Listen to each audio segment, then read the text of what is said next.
मेरा सिर्फ एक ध्येय है कि मुझे अपने शहर को बदलना है। आने वाले आपको 1 साल से लेकर 3 साल के अंदर आपको योजना जो हमने लगाई है वो धरातल पे आपको आते हुए समय में दिखेगी। और जो विभिन्न कार्य अब चल रहे हैं हैंड ओवर होने से पहले निगम में अब उसकी प्रॉपर जांच होगी।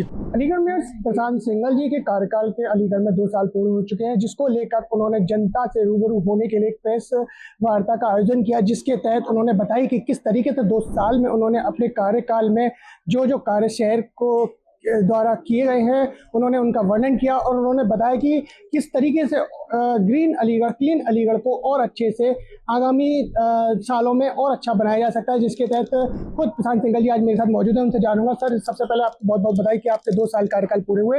जिस तरीके से आपने शहर की जनता को बहुत से ऐसे कार्य किए जो अभी तक शहर में नहीं हो पाए, आगे आपका क्या प्लान है, किस तरीके से कार्य करेंगे सर? मैं परम आदरणीय मुख्यमंत्री जी, परम आदरणीय प्रधानमंत्री जी का बहुत बहुत धन्यवाद देता हूँ, जिनके नेतृत्व में और विजन में आज हमारा शहर चारों तरफ हर दिशा में हमारा नगर निगम काम कर रहा है।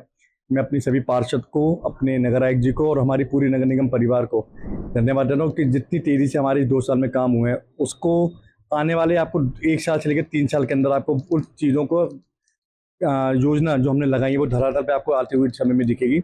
शहर की बहुत पुरानी समस्या में से एक रही है पानी निकासी को लेकर। उस पर इस बार हमने पानी पे शक्तिनगर, गुलो रोड, बारदवारी, नई सराय रहमान और नई बस्ती वाली एरिया हमने काम किया था, जिसमें पहले से काफ़ी बेहतरी पानी निकासी में आई है। बहुत तेज़ वहाँ पे पानी निकला है। इसी तरीके से हम एरिया बाय एरिया हम काम कर रहे हैं। एक महेंद्र नगर एरिया, उस पर भी हम बहुत जल्दी वहाँ की योजना बना के वहाँ पे काम लगाएंगे। रामल टीले पर हमने पंपिंग स्टेशन बनाया है। दूसरा अभी हमने एक उस पर 2 मशीनें बहुत हाई पावर की ली हैं, ताकि पानी जो हमारा रामगढ़ रोड पे या विभिन्न एरियो में भर जाता है वो तो एक बात जानना चाहूँगा, जिस तरीके से नगर निगम के अधिकारी लगातार ट्रांसफर होते हैं, चेंज होते हैं, उसको लेकर के आपको बहुत सी समस्याएं आती होंगी, उसको आप किस तरीके से हैंडल करते हैं? क्योंकि शहर की जनता हमेशा विकास चाहती है और कहीं ना कहीं समन्वय बनाने में भी थोड़ी दिक्कत आती है शहर की, चाहे पानी की व्यवस्था हो, चाहे गृह कर को लेकर के। उसके लिए आपका क्या आगे के प्लान रहेगा?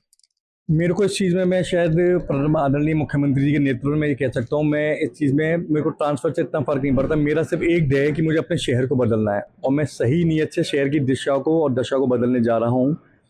जो ये अभी 2 साल में वो लोगों को अभी वो काम नहीं दिख रहे, पर आने वाले 6 से लेकर 12 महीने के अंदर वो सारे काम जो हमने पिछले 7-8 महीने में लगाए हैं वो उनको धरातल पर आते ही दिखेंगे। चाहे वो पानी की सप्लाई को लेके हो, आप लास्ट टाइम भी आप यहीं हम और आप यहीं पे थे, लास्ट टाइम बहुत विकराल समस्या थी पानी की सप्लाई को लेके, जो इस बार बहुत हद तक कम हुई। और हमारे प्रयास पानी की सप्लाई को लेकर निरंतर जारी रहेगा।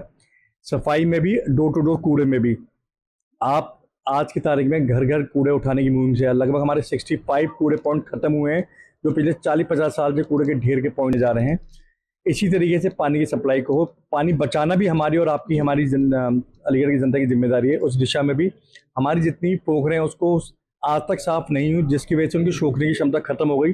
हमने उसका भी टेंडर अप करने के बाद, मेयर साहब, अलीगढ़ जो है स्मार्ट सिटी की श्रेणी में आता है, जिसको लेकर बहुत से ऐसे कार्य हैं जो जनता उनसे खुश नहीं है, उसको लेकर के आपकी आगे की क्या रणनीति रहेगी? स्मार्ट सिटी की कई सी ऐसी योजना थी जो हमारे कार्यकाल से पहले शुरू हुई थी, उससे मैं भी सेटिस्फाइड नहीं हूँ। उस काम को, जो काम लग चुके हैं उनकी क्वालिटी को लेकर सेटिस्फाइड नहीं है। तो हम और नगर आयुक्त ने एक डिसीजन लेके फाइनली ये बनाया कि जो भी निगम के काम हुए और गलत हुए हैं, जैसे नाला भी उसमें था, वो नाला सड़क लेवल से 4-5 फुट ऊंचा बना दिया, वो सीढ़ियाँ तोड़ के उसको सही कराएगी। और जो विभिन्न कार्य अब चल रहे हैं हैंड ओवर होने से पहले निगम में अब उसकी प्रॉपर जांच होगी। चाहे वो जल निगम कर रहा हो, चाहे वो स्मार्ट सिटी कर रही हो। अगर नगर निगम क्षेत्र में कोई सा भी विभाग अगर काम करेगा, उसकी जिम्मेदारी निगम की टीम की, मेयर की, पार्षदों की और नगर आयुक्त की भी होगी। वो जिस सही नियत के साथ और दिशा के साथ काम लगे हैं, वो सही दिशा में दूसरे विभाग भी काम करें। शहर की जनता को किस जो शिकायतें होंगी उनका निस्तारण आपके द्वारा किस तरीके से किया जाएगा? मैं हर आपके माध्यम से और हर जगह में कहता हूँ, मेरा ऑफिस, मेरा ये उनके ही भाई का ही घर है, उनके बेटे का घर है। आप 24 घंटे आप अपनी समस्या को अपने भाई तक, बेटे तक पहुँचाओ, ताकि बेटा और भाई आकर उस समस्या को पूरा करने के लिए उसमें तैयारी करें। मैं चाहता हूं अलीगढ़ की जनता को जो समस्या हो वो 24 घंटे मुझे पर्सनली मेरे नंबर पर कॉल करके मुझे बताएं, ताकि उसका हम सॉल्यूशन करके, प्रॉब्लम का रास्ता निकाल के उस पर कार्य कर सकें। जिस तरीके से मेयर प्रशांत सिंघल ने साफ तौर पर कहा है कि जनता की शिकायत के लिए वो तत्पर तैयार हैं और आगे भी तत्पर तैयार रहेंगे। जो भी जनता की शिकायत है वो तत्काल मेरे ऑफिस में आकर मुझसे संपर्क कर सकते हैं। मैं IBC 24 से आकाशवाणी, अपने सभी प्रवीण गुप्ता के साथ।